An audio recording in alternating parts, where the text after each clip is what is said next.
Well, good evening, everyone, and thank you for that kind introduction. The very survival of mankind hinges not on what we keep, but what we give. And it's in the giving that we not only live to see another day, but we thrive to celebrate another day. The Alphas are one of those organizations that personifies the spirit of giving. These brothers are always out in the community, giving freely of their time, their wisdom, and their skill sets to enhance the lives of people in our community. And I must confess that when I was a younger, better-looking man with a full head of hair, as a freshman and first-generation college student, I had no awareness of fraternities, so I didn't really get what the fuss was all about. So I never quite got to stepping.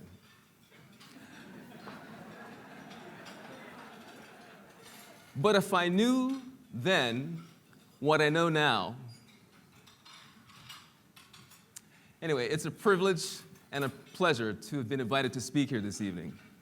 But for all that the Alphas do to enhance the lives of people in our community, let's give them a warm round of applause.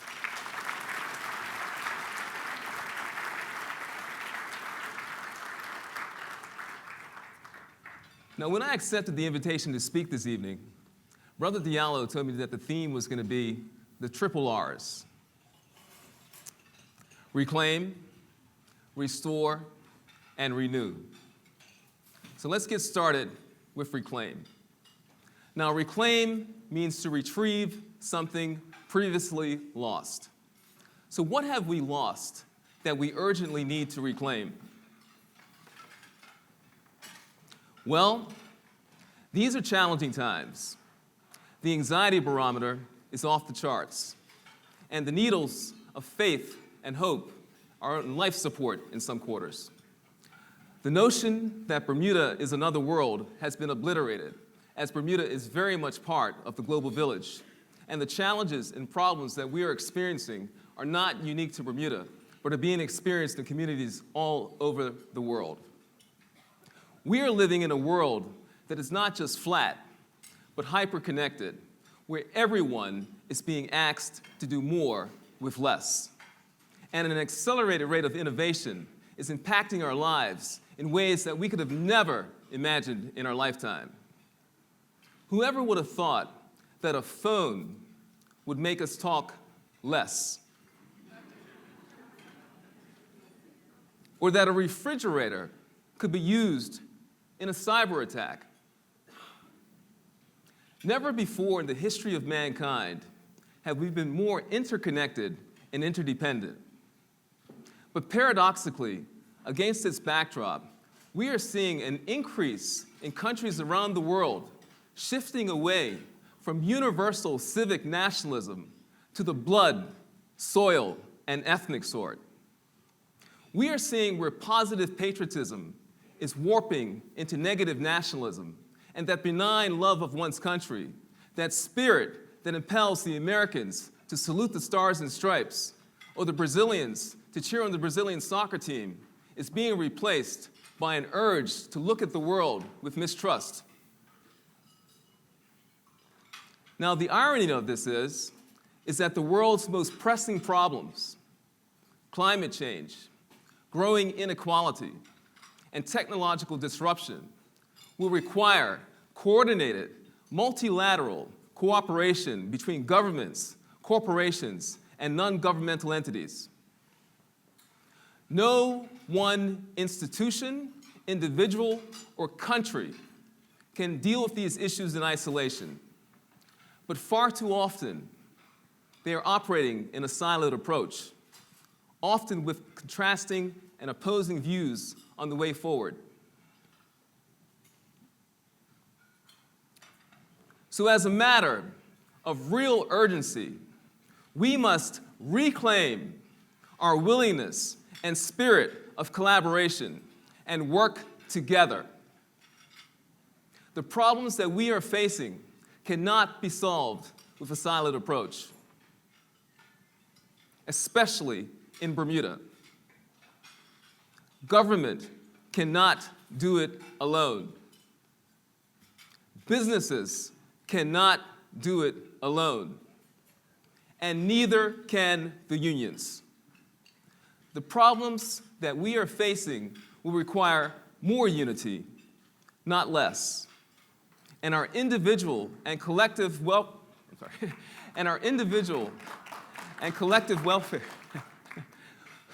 our individual and collective welfare will require that we work together and that we forge unity out of disruption and turmoil. Now, one way or the other, it's time for transformation. Doing things the way we've always done things is not an option. We can only move forward to a sustainable solution if we work together, all of us, for a successful Bermuda. And if you care about a living wage for our fellow citizens, if you care about declining values, if you care about the breakdown of the family unit, if you care about political polarization, if you care about the fact that too many of our young men are in prison, if you care about gang warfare, if you care about declining respect for elders, if you care about transparency,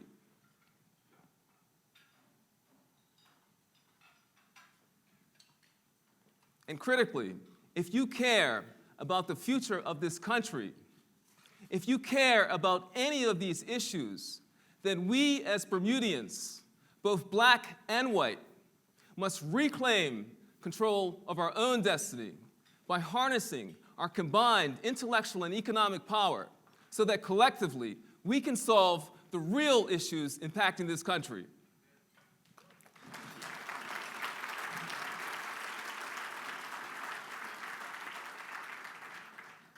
And that includes having a seat at the table when decisions are being made. Material decisions impacting this country, both today and in the future. Because if you're not at the table, then you are on the menu.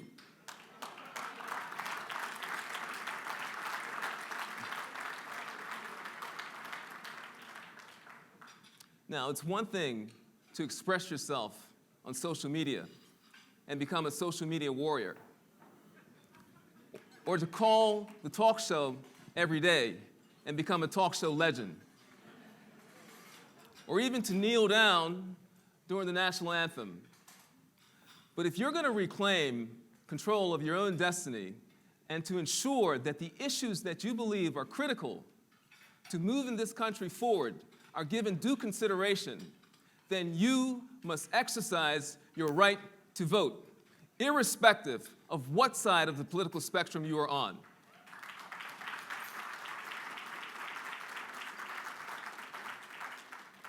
Your vote counts. Could've, should've, but didn't? Too late. Your vote counts.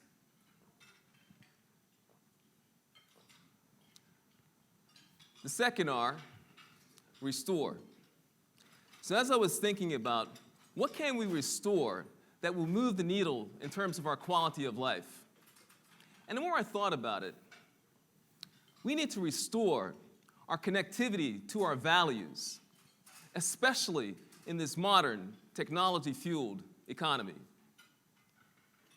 Values don't get old. People do.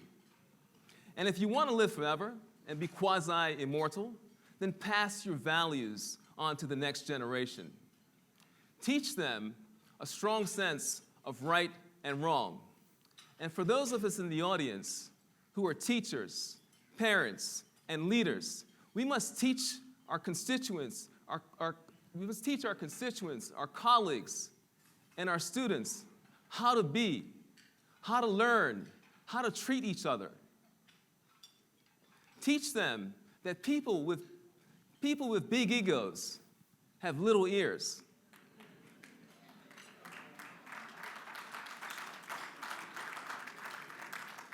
And teach them that no one cares how much you know until they know how much you care.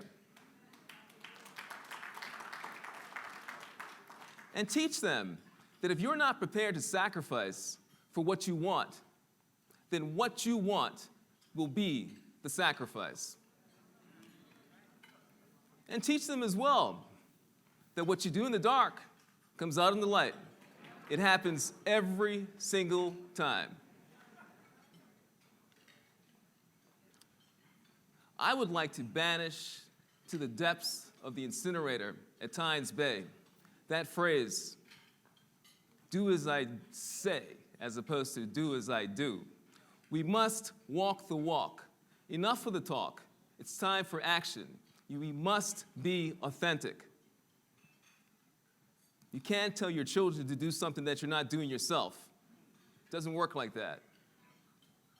And while we're at it, let's stop blaming technology. Technology is not the problem. It's how we use it. So let's not let technology bring us closer to people who are further away, but further away from the people who are close to us. And let's not spend more time on our phones than we do with our loved ones. And let's not let FaceTime take the place of face-to-face time.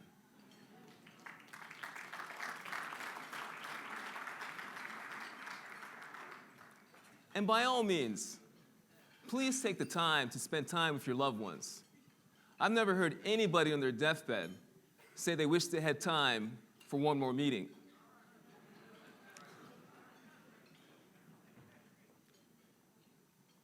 And don't forget the importance of spending time with your children. I just want to share with you an experiment that was done, I guess, I don't know, maybe a couple of years ago, where there was a set of parents, and they asked the parents, if you could have dinner with anyone in the world, who would it be? Well, the names were all over the place, living or dead, you know. So some of the names were Winston Churchill, some of them were Nelson Mandela, Muhammad Ali, Mother Teresa, you know, Miss Universe. I mean, it was all over the place.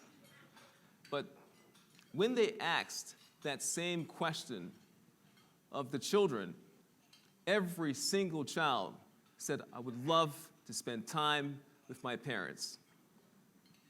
Now, I'll tell you a story, and it's not a story, it's reality. When our sons were young, Chiquita and I, we made a commitment that we would never drop them off anywhere unless one of us was there, because we wanted to be supportive. And I traveled a lot, so she did a lot of the heavy lifting, but whenever I could, I was always there.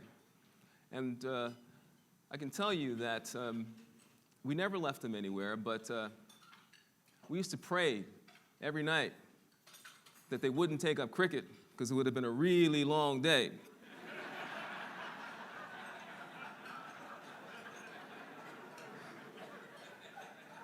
And thank God they didn't. But one of the boys took up basketball, and I don't know anything about basketball, but there's a couple of guys in the audience who were giving freely of their time or alphas, and I was there every week trying to fake it and, you know, act like I knew what I was talking about. But the interesting part is that one of the boys, the oldest boy, Matari, who ended up being a really good soccer player or football player, he actually took up baseball for a while. And he was actually pretty good at it. And if somebody would have told me 25 years ago that I would be down at Kinley Field in the hot sun for 4 or 5 hours on a Sunday and a Saturday watching baseball, but I'd rather watch paint dry, I would have never believed him. Not in a million years. But if my kids were there, we were there. And we are reaping the benefits of that now, I can tell you. Too many times, I find that people are not spending enough time with their children and are trying to compensate with all these material gifts when all your children really want is your time. That's what they want. They want your time. And you can't get it back by going on a safari when they're 19 years old. It's too late. You got to put the time in. You got to build that solid foundation. It's extremely critical.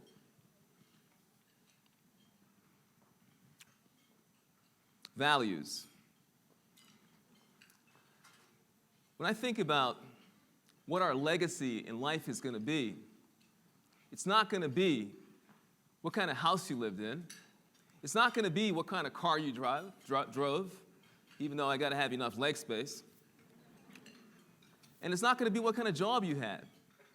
Your real legacy in life is going to be what kind of person you were, what kind of husband you were, what kind of mother you were, what kind of father you were. That's going to be your real legacy in life.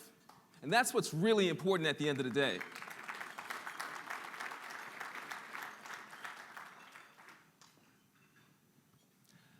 Now, let's get to the third R, because I know people are dying to start dancing and whatnot. But the third R, renew. So what should we renew? Well, there are so many things that come to mind that are critical to our future. So let's start with renewing our commitment to lifelong learning and constantly upgrading our skill sets to make sure that they are relevant and current, not just for the blue-collar and white-collar jobs, but also for the new-collar jobs that are and will be created due to the relentless wave of technological disruption. Now, it's not up to me to tell you what to do. But one thing I'm absolutely certain of is that we need a change in mindset. It's essential if we're going to respond to this new paradigm where skill sets, organizational, legislative, and economic policies are lagging behind technology. As a community, we need a shift and a change in mentality if we're going to compete in this new modern world. We must identify new ways to build and create wealth and ultimately economic power. And we need to get away from platitudes. We're blaming the government of the day, whether it's the OBA or the PLP or the BIU or the BPSU or the ABICS and the ABEERS. And we can start by taking personal responsibility for our own success, because only we have the keys to unlock our own potential. We must embrace the opportunities that come from change and make a lifelong commitment to constantly upgrading our skill sets to make sure that they are relevant and current. Learning agility, adaptability, and flexibility is what's needed if we're going to have any chance of remaining relevant, both individually and as a country. We must be prepared.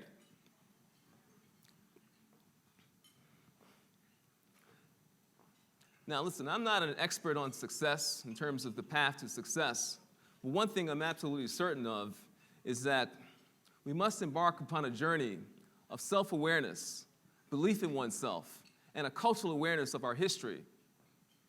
And I'm not talking about black power or white power. I'm talking about the power of knowledge.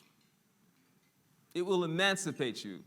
And the internet and technology will level the playing fields in ways that we could have never imagined in our lifetime. And we must be ready not to just get on the bus, but to drive the bus. And that bus is leaving the station. So you want to make sure that you're on it.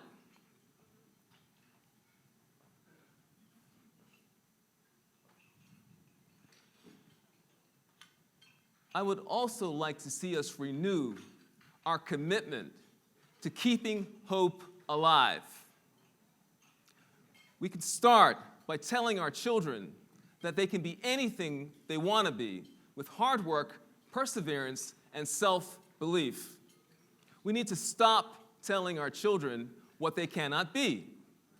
There is no room for dream killers and aspiration thieves. Now, I know that Bermudians are hurting in ways that they could have never imagined, and that these are very challenging times.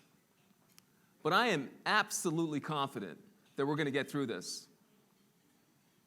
It will look different when we get on the other side, but we will get through this. So let's not kill hope. And as Jesse Jackson used to say so many years ago, and it's so relevant today, let's keep hope alive. Show me someone who's successful, and they'll tell you that they're successful because they're optimistic. Not optimistic because they're successful. And successful people break down barriers and bridge gaps and overcome injustices. So let's park the negativity at the door.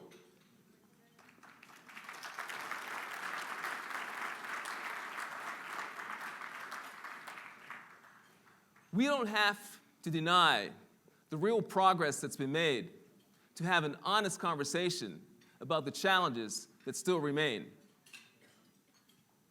And it's not going to be easy. It never is. There will be peaks and there will be valleys. And to overcome injustices and inequities will take strong, extraordinary strong, united people with a common vision of a Bermuda where everyone has equal opportunity to success.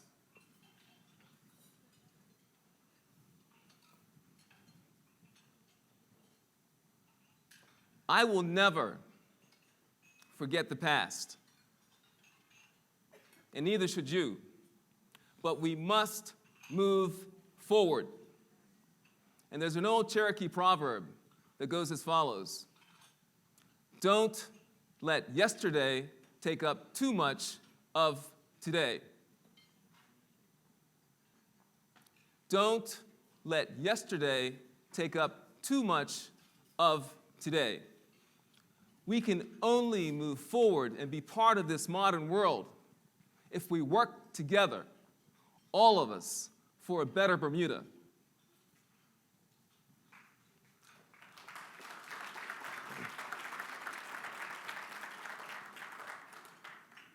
And as Barack used to say, and is there anybody here who's kind of missing Barack about right now?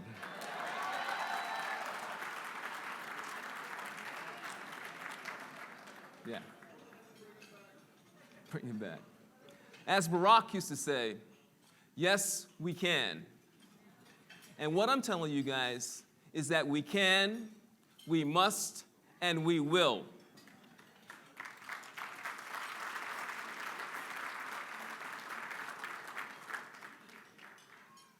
I believe in the resilience of the Bermudian people.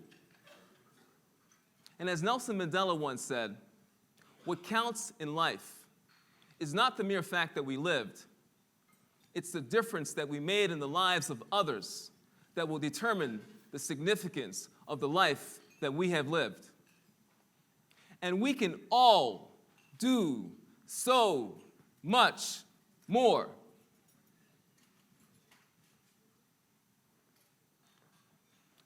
So never underestimate what one person can do to move the needle. So imagine what we can do if we work together, all of us, for a better Bermuda, for all of us. So my challenge to you is, what are you doing to move the needle? Are you installing a belief in your children that they can be anything they want to be with hard work, perseverance, and self-belief? Are you willing to make a commitment to constantly upgrading your skill sets to make sure that they're relevant and current?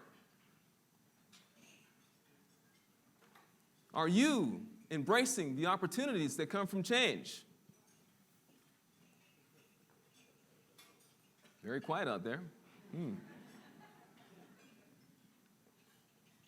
Are you sharing your skill sets with others in your community? Are you providing value for service? And are you installing your values in your children at an early age?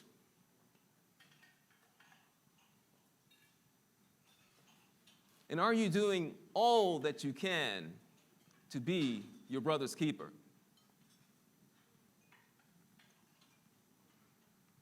If you're doing these things, then carry on.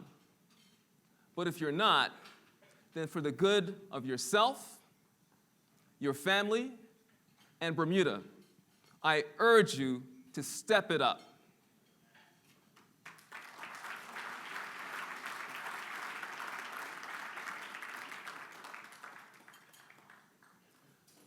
Let's reclaim our willingness and spirit of collaboration.